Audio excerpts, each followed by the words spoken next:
Hi, so I am recording a few videos because I'm about to take direct action against the government. I am about to try and lock on to Downing Street. The reason I'm doing this is because the climate science shows unequivocally that the greatest crime that has ever happened has already been carried out.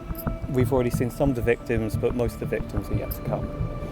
If we turned off the taps tomorrow, if we stopped emitting fossil fuels tomorrow, then we would already see, we've already guaranteed billions, thousands of millions of climate refugees, which will lead to mass murder and mass rape. When there are vast numbers of refugees, that's what happens. Societies start to collapse, people get raped, people get murdered, and there's widespread suffering and death. We have already lost, we are about to lose the Arctic. By 2035, optimistically, we won't have ice in the Arctic in the summer. We are also going to see parts of the world rapidly become inhospitable. Parts of the world are going to be too hot for people to live in. It's called the wet bulb temperature. When it gets too hot, you die. This is what happens in heat waves, and that's going to happen more and more. And people are going to get scared, and we know it's coming soon. What I've just said is going to happen within 30 years. I mean, the Arctic sooner, but billions of refugees within 30, 40 years, and by that point, significant parts of the world are going to start to become inhospitable to life. And at that point, people are going to be terrified. They should be terrified now, but at that point, people are going to panic on a global scale. They're going to see what's happened. They're going to realise that the warnings weren't alarmism. There will be people who will hear this and say that I'm being over the top, that I'm being alarmist. But I'm not, right? If, the science has consistently understated how bad things will be. And what I've just said is pretty conservative science. It could be a lot worse. We have no chance of staying within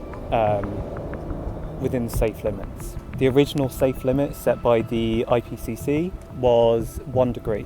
We are now at 1.3 degrees. And then the Paris Agreement told us that it would be 1.5 degrees. I can tell you, because I have seen a leak of the next IPCC report, they are about to drop references to 1.5 degrees because we have no chance of staying below it. You can't haggle with the laws of physics, with biology.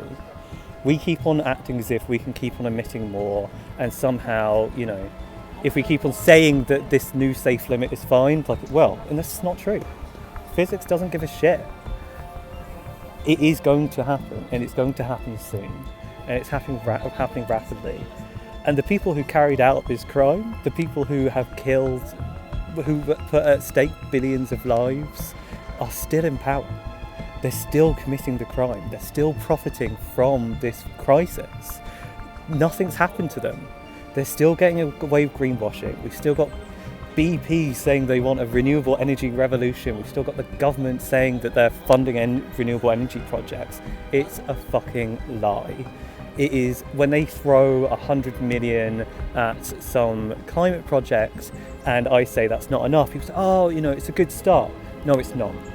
When the room is on fire, there's a raging inferno, and then somebody puts a thimble full of water on it. That is not a good start when they have promised you will be safe. The government are supposed to protect us. They are not supposed to fund those who are going to cause our deaths. The government are giving £10 billion a year in free money to the fossil fuel companies through VAT reductions. They are literally giving your money to those who are going to kill your children.